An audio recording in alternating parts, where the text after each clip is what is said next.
Баршаңызға қайырлы күн, сүйікті көрермендерім, каналыма қош келдіңіздер.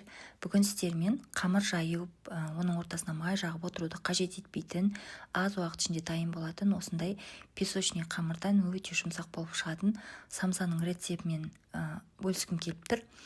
Асығыс болған кезде, қамыр жаюға ерінген кездеріңізде дәл осы қамырмен самса пісіріп алсаңыздар болады. Алдымен бізге електен өткізілген ұн қажет, ұнның үстіне тұз және де шай қасықпен қамыр қопсытқыш саламыз. Осы құрғақ ингредиенттерімізді бір араластырып аламыз. Жақсылап араластырып болғаннан соң салқын сары май қосамыз.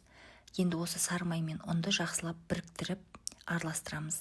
Яғни крошка жасап аламыз. Бұл жерде сары май, кез келген сары майды қолдансаңыздар болады. Негізі мендегі сары май кәдімгі станичный деп аталатын сары май.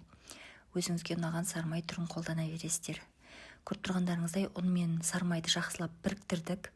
Енді бөлме температурасында тұрған бір жұмыртқа қосамыз және де кәдімгі ағып тұрған, үйдегі кранда ағып тұрған су қосамыз.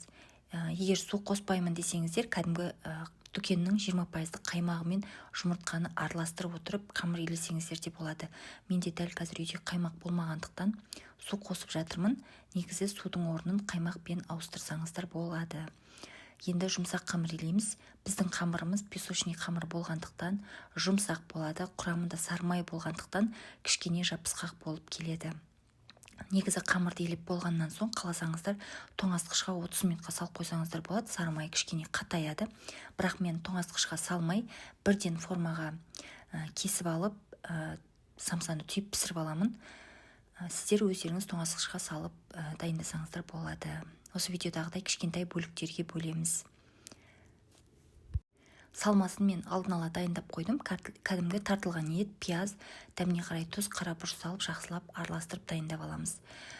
Тауық етінің фаршынан да жасасаңыздар болады. Формаға салып болғаннан соң бетін пакетикпен жауып 10-15 минутқа тындырып қоямыз. Сол кезде қамырымыз жақсы жайылады. Құрметті көрермендер, осы видео сіздерге пайдалы болып жатса, рецепт ұнап жатса, менің қазақша каналымның алға қарай дамуына өз үлесіңізді қосып, каналыма тіркеліп, видеоны достарыңызбен бөлісіп қойсаңыздар.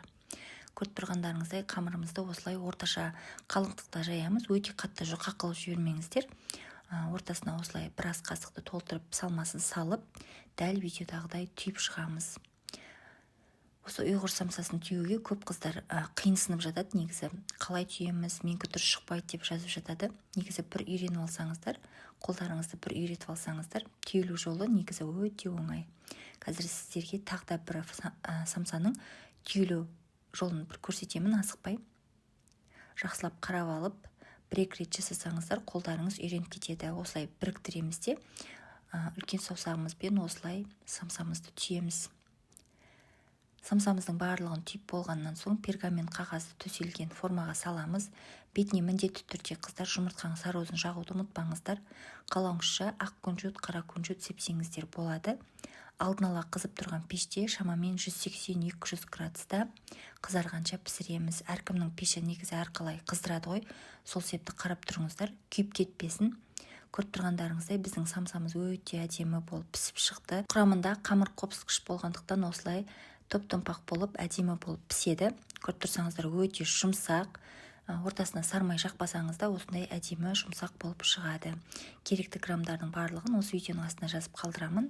Жасап көріңіздер. Видеоға лайк басуды ұмытпаңыздар. Ас болсын.